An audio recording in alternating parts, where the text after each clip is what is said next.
Irmãos, graças a Deus por tudo que Deus tem feito em nossas vidas. Hoje nós estamos de número 7 e o tema é a necessidade do novo nascimento. Nessa lição nós vamos entender o porquê que nós temos que nascer de novo, né? Nós nascemos da água, temos que nascer da água e do Espírito, o batismo. Nosso textuário que está em João capítulo 3, versículo 7 diz assim: Não te maravilhes de ter dito, necessário vos é nascer de novo. Jesus falando com Nicodemos, ele falando para Nicodemos que é necessário que o homem tenha que nascer de novo. A verdade prática, cremos na necessidade absoluta do novo nascimento, pela graça de Deus, mediante a fé em Jesus Cristo. Então nós cremos, meus irmãos, que nós temos que nascer de novo, mediante ao que o Senhor Jesus já tenha feito por nós, aquilo que Ele fez por nós, aquele que nos proporciona, nos ajuda, nos direciona a estarmos na sua presença. Então isso é que nos ajuda a entendermos que nós temos um novo, temos que nascer de novo, temos que nascer para Deus. A nossa leitura bíblica em classe, que está em João capítulo 3, versículo 1 ao versículo 12, diz assim: E havia entre os fariseus um homem chamado Nicodemos, príncipe dos judeus. Este foi ter de noite com Jesus e disse-lhe: Rabi, bem sabemos que és mestre vindo de Deus, porque ninguém pode fazer esses sinais que tu fazes se Deus não for com ele. Jesus respondeu e disse-lhe: Na verdade te digo, que aquele que não nascer de novo não pode ver o reino de Deus.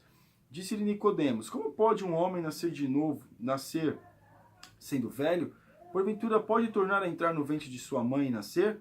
Jesus respondeu: Na verdade te digo, que aquele que não nascer da água e do Espírito não pode entrar no reino de Deus. O que é nascido da carne é carne, o que é nascido do Espírito é Espírito. Não te maravilhes de ter dito, necessário vos é nascer de novo. O vento assopra onde quer e ouves a sua voz, mas não sabe de onde vem nem para onde vai. Assim é todo aquele que é nascido do Espírito. Nicodemos respondeu e lhe disse-lhe: Como pode ser isso? Jesus respondeu e disse-lhe: Tu és mestre de Israel e não sabes disso?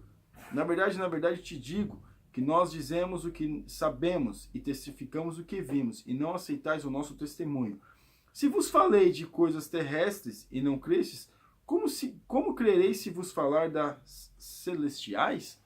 Então Jesus, ele falando com o mestre de Israel, um doutor da lei, Nicodemos era doutor da lei, foi falar com Jesus, para não chamar muita atenção, na calada da noite, a gente pode dizer esse termo, na calada da noite, para falar com Jesus, porque ele não queria ver, não queria ser visto.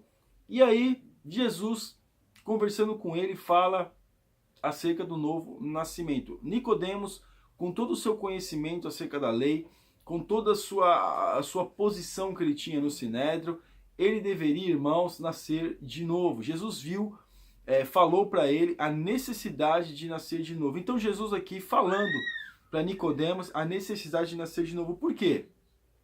Porque o que Jesus fala aqui? Quem é nascido de carne é carne. Quem é nascido de espírito é espírito. Então o vento sopra para onde quer e não ouves a sua voz. Mas aquele que é nascido do espírito, resumindo, aquele que é nascido do espírito, ele consegue discernir, ele vive do espírito e ele discerne as coisas do espírito. Discerne as coisas da carne, aquele que é carnal, ele tem o discernimento da carne, ele vive na carne. Mas aquele que é espiritual, o homem consegue discernir. Claro, irmãos, o homem é feito espiritual e também é carnal. Carnal nas suas tendências, espiritual em reconhecer a soberania de Deus e estar com Deus. A nossa introdução. O tema da presente lição é de suma importância, porque muitas pessoas estão equivocadas nas coisas concernentes à salvação. Assim como Nicodemos também estava. As boas ações, um padrão de vida exemplar e até mesmo a prática de uma religiosidade sincera não conduzem ninguém à vida eterna. Então,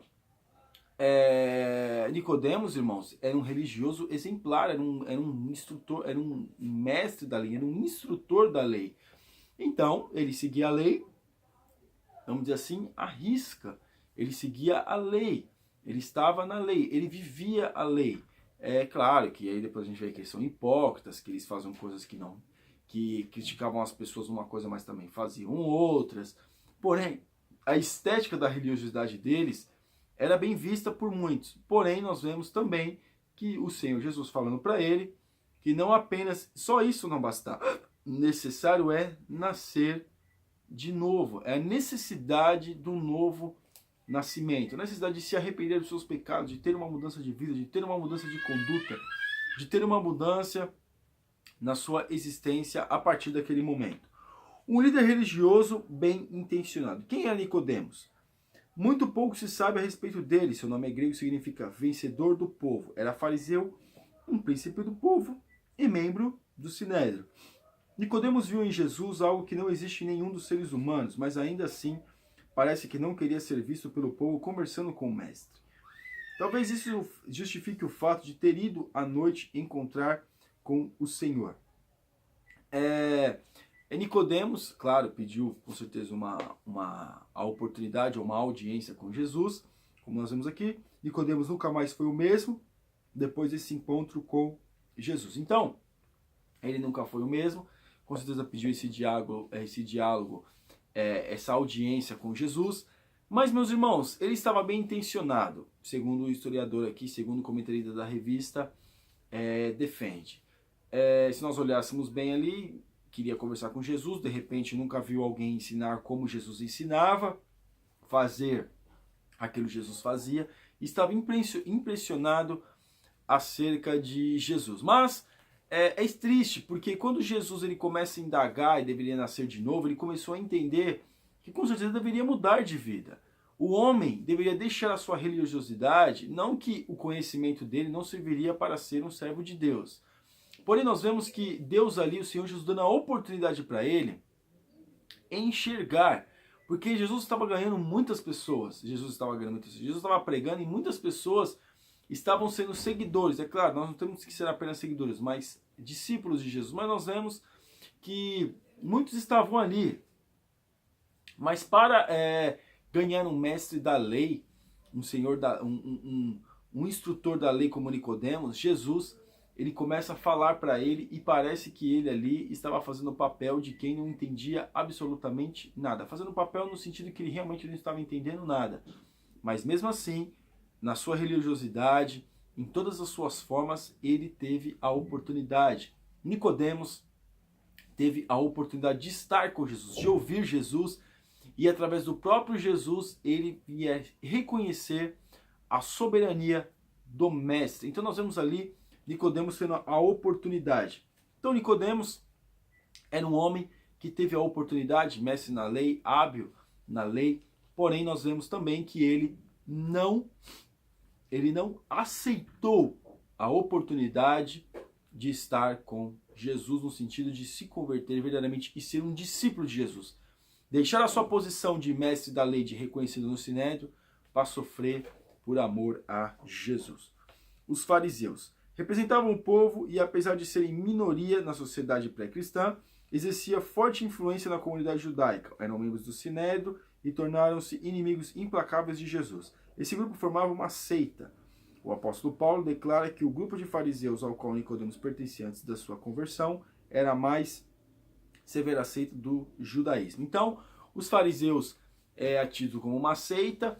Eles defendiam apenas a lei, colocavam julgos nos homens que eles mesmos não carregavam. Mas, interessante, irmãos, porque os fariseus chamados de hipócritas, como nós vamos ver lá na frente, esses homens aqui tinham muita influência no povo. Eles tinham muita influência por quê? Porque Roma também consideravam eles, como é que nós podemos dizer, alguém que pudesse apaziguar toda e qualquer rebelião. O que menos Roma queria, irmãos, era uma rebelião. Então eles tinham essa prática aí de ter vamos dizer assim, estar com o povo, ficar com o povo ali, sempre estar junto do povo, no sentido não de ajudar, claro, mas no sentido de ficar observando o povo, porque eles ficavam observando para apontar o povo. Então os fariseus eram uma seita. Existiam vários saduceus, fariseus, herodianos, zelotes, porém os fariseus ali eram os mais, como dizer assim, o mais forte, né, que estava representativo ali, já que os zelotes eram contra os romanos. Então, os romanos ali, vamos dizer que patrocinava a atuação dos fariseus na época de Jesus. Os sinais efetuados por Jesus. Pouco tempo depois das bodas de Caná da Galileia, Jesus retornou à Judéia, subindo a Jerusalém. Era a sua primeira aparição pública na capital quando Nicodemos lhe procurou. Nessa ocasião, Jesus operou muitos milagres, e estando ele em Jerusalém pela Páscoa, durante a festa, muito vendo os sinais que fazia creram no seu nome. Esses milagres atraíram Nicodemos. Talvez ele tenha se referido a esses feitos milagrosos quando se dirigiu a Jesus, pois disse que ninguém pode fazer essas coisas, esses sinais que tu fazes, se Deus não for com ele. Então, depois que Jesus, aqui nós vemos a passagem, Nicodemos presencia, de repente vai dizer que Nicodemos não vivia em Jerusalém, vivia em outro lugar, não importa muito. Uma vez por ano, os judeus ali, de todos os lugares ali, de outras cidades, viam até Jerusalém para o sacrifício da expiação. Mas, aqui, nós vemos que Nicodemos vê Jesus fazendo as coisas, pregando, falando, e viu algo diferente. E se achegou a Jesus ali para poder estar com Jesus. E ele disse, ninguém pode fazer esses sinais que tu fazes se Deus não for com ele. Então ele reconheceu, Nicodemos reconheceu a presença de Deus, a autoridade de Deus sobre o seu filho, seu próprio filho, o filho de Deus, Jesus. Então ali ele viu, ele reconheceu a soberania de Deus em Jesus. Talvez ele não tenha entendido que Jesus era o próprio filho de Deus. Apenas, de repente, no primeiro momento, achou que era uma manifestação de Deus atuar para que o povo pudesse ser beneficiado. Porém, aqui, ainda continuando aqui, nós vemos que ele, naquele momento, começou a observar e ele viu que Jesus pregava e também fazia sinais. Então, ele, meus irmãos, não chegou só naquele momento e falou, olha, Jesus chamou ele naquele momento para ele ter um novo nascimento, ou falar para ele acerca do novo nascimento. Ele já estava tendo a oportunidade, já estava vendo o histórico de Jesus, então quando ele chegou ali foi a última oportunidade que ele teve.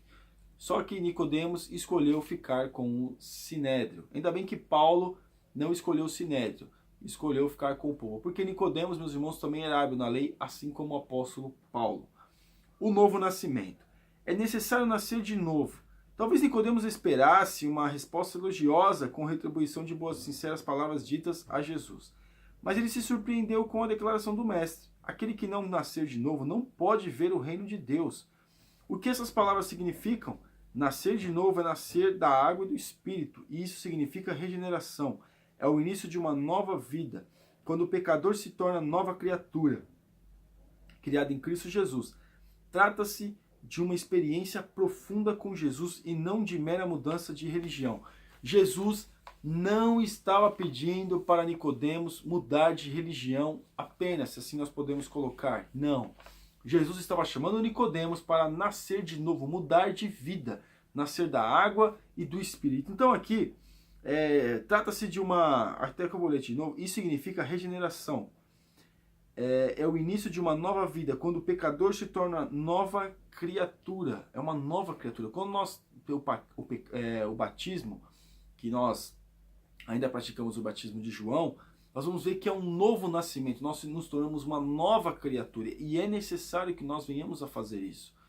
Então ali, nós vemos que Jesus, falando para Nicodemos, e também nós vemos aqui a necessidade de nós nascermos de novo, é uma necessidade para todos nós. Então Deus aqui, falando para nós vemos aqui Nicodemos, aqui, um exemplo para nós, é que o homem ele precisa nascer de novo, precisa nascer da água e do Espírito. As coisas velhas se passaram, eis que tudo se fez novo. Mas o homem, a nossa igreja, a Assembleia de Deus, ela defende que não aceita batismo de criança, apenas quando o homem chega na idade, que a gente pode colocar a idade da razão, né? As pessoas chegam na idade da razão, quando tem um adolescente que consegue discernir melhor entre o certo e o errado. Então, aqui, Jesus chamando ele para uma nova, não para mudar de religião, mas sim para mudar de vida. Então Jesus ele nos chama, meus irmãos, para nós mudarmos de vida. Ele tinha uma boa religião, aqui como nós lemos no começo, ele achou que Jesus ia elogiá-lo, ia falar, nossa, como você é um religioso,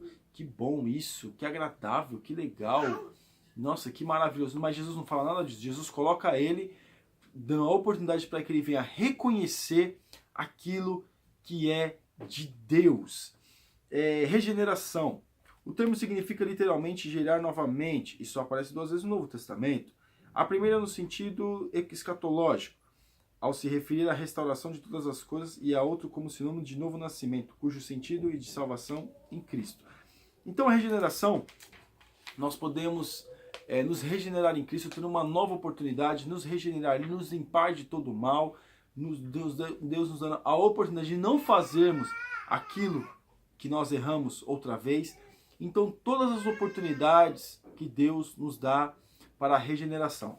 E aqui na última parte aqui, Jesus não está falando em nascimento nem de reencarnação. Essas coisas nunca fizeram parte da tradição judaica. Jesus, quando ele fala de nascer de novo, não está falando de encarnação, como os kardecistas, o espiritismo kardecista, quanto o espiritismo de outro segmento, acredita na reencarnação, que o homem reencarna. O homem não reencarna de novo. Quando fala nascer de novo, é nascer nessa vida. É nós, com essa consciência que nós temos hoje, reconhecermos os nossos pecados e as nossas iniquidades. Então esse é o termo apropriado para dizer que nós nascemos de novo. Reconhecermos a nossa pecaminosidade. Nós temos a certeza que a nossa vida atrás, nós não podemos conviver com ela. Nós temos que ter uma nova oportunidade. Mas você vai dizer, mas e a criança? Como é que ela, e o adolescente? Como é que ele pode dizer se ele está regenerado, se ele nunca teve uma vida? Como é que o filho de crente, será que não pode se batizar? Não precisa se batizar? Todos nós precisamos do batismo. A perplexidade de Nicodemos. Muita gente pensa que Deus está preocupado com religião. Irmãos, Deus não quer religiosos. Quando nós vemos aqui acerca dos fariseus e até mesmo Nicodemos era um excelente religioso, um grande religioso. Com certeza guardava todas as leis de Moisés e praticava elas, nas esmolas, em todos os seus aspectos. Porém, o Senhor Jesus não estava querendo que ele continuasse com a religião, não apenas para mostrar para os outros, ou para se sentir melhor que os outros, porque a religião nos faz nós nos sentirmos melhor que os outros. Mas o amor a Deus e a busca por Deus nos faz nós sentirmos compaixão pelo nosso próximo. É isso que Deus quer de nós. Nós venhamos nos sentir-se compassivos com o nosso próximo. Então aqui, nós vemos que não é nascer de novo, não é reencarnação. Nascer de novo é nascer da água e do Espírito nessa vida, com essa consciência, com essa possibilidade e com essa oportunidade. Então aqui na parte 3 aqui, como nós já vimos aqui, muita gente pensa que Deus está preocupado com religião. Deus não está preocupado com religião. E aqui, numa parte aqui, fala o seguinte: por fim Deus assumiu a forma humana e o verbo se fez carne e habitou entre nós. Então Jesus, ele veio do céu, veio viver aqui nessa terra para falar conosco acerca que a nossa vida do jeito que está, a nossa condição não agrada a Deus. Então Deus, o Senhor Jesus, nos veio dar oportunidade para nós, para que nós venhamos estar na presença de Deus. É a oportunidade que nós temos. Essa é a oportunidade. E aqui, o novo nascimento é a restauração da comunhão com Deus, e não significa seguir um conjunto de regras religiosas ou éticas. Isso estava muito longe da forma de pensar de Nicodemos e de muitos religiosos ainda hoje. Então as pessoas acham, meus irmãos, que tem que ser religioso. O religioso, como nós falamos, ele pensa que ele é melhor que o outro. Jesus, ele coloca essa questão aqui para nós entendermos que se nós estamos bem, glória a Deus, aleluia, mas nós não somos melhores do que o nosso próximo. E nós temos que ser, meus irmãos, ter compaixão. O que acontecia com os fariseus é que eles não tinham compaixão com as pessoas. As pessoas estavam em dificuldades, em situações, mas os fariseus não tinham compaixão com as outras pessoas. Eles não eram homens compassivos. E aqui no 3, uma necessidade.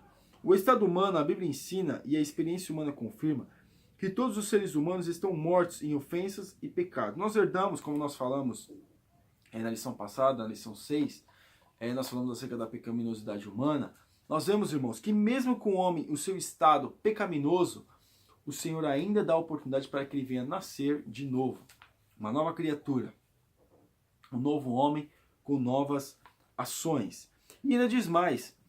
Além disso, Jesus usou uma linguagem bíblica ao lhe comunicar a necessidade do novo nascimento. Trata-se de uma necessidade imperiosa, porque todas as pessoas estão mortas e precisam reviver, receber vida espiritual. Precisamos de uma experiência nova com Cristo. Então todas as pessoas, nós estávamos mortos em pecado.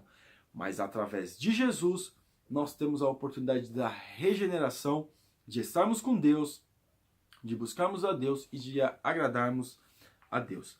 Saulo de Tarso: ninguém no mundo nasce cristão, todos os seres humanos nascem pecadores. Então nós vemos aqui o apóstolo Paulo, ele era um perseguidor da igreja, mas depois ele se converte. E aí Deus faz uma obra. Ele tem que nascer de novo. Foi batizado e nasceu de novo, uma nova criatura. Era um fariseu, era um perseguidor de cristão, era um homem terrível, era um homem que fazia coisas terríveis com as pessoas, não tinha dó contra os cristãos, porém nasceu de novo e agora é uma nova criatura. E nós vemos necessidade, desejo de buscar a Deus, desejo de estar com Deus, não tem mais desejo de fazer coisas erradas como ele fazia, e agora sua vida estava pautada na presença de Deus. O tópico 3. O centurião Cornélio. Irmãos, o centurião Cornélio, quando o apóstolo Pedro tem aquela visão e vai até o centurião ali e fala com ele, e fala, lógico, Deus primeiro falou com Pedro, falou: olha, aquilo que você acha que é impuro, eu estou purificando.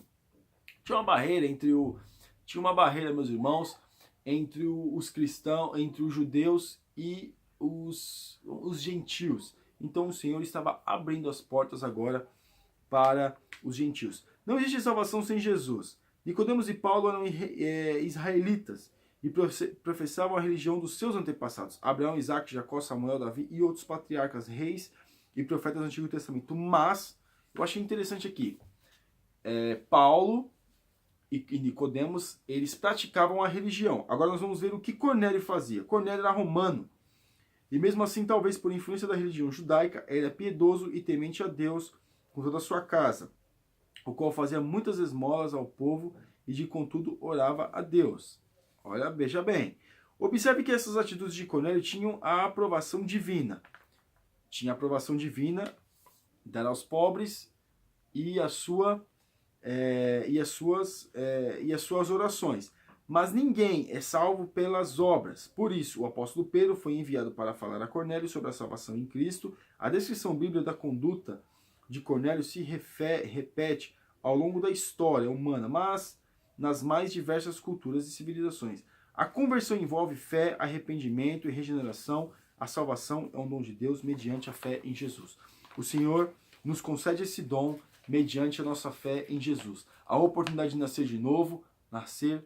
Aquele que nasce de novo não pode ficar nas mesmas práticas do velho homem.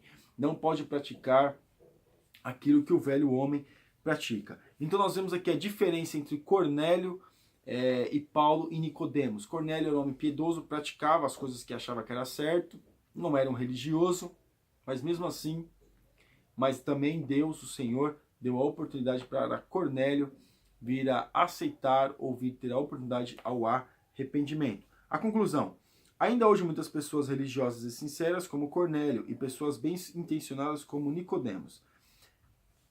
Tem uma diferença, meus irmãos, em ser sinceros como Cornélio e apenas bom intencionado. Alguém vai dizer que o inferno está cheio de boas intenções, pessoas que queriam fazer, mas não fizeram. Aquele que sabe fazer o bem e não faz, também comete pecado. Eles precisam nascer de novo da água e do Espírito para herdar o reino de Deus. É nossa tarefa como cristãos e comunicadores do Evangelho falar sobre a necessidade do novo nascimento. Não somente ao pecador contumaz, mas também aos muitos Nicodemos e Cornélios que estão à nossa volta. Então nós temos que falar acerca do reino de Deus, pregar a palavra de Deus, falar do amor de Deus, expandir essa bênção que é a graça de Deus para as nossas vidas. Então fale, pregue.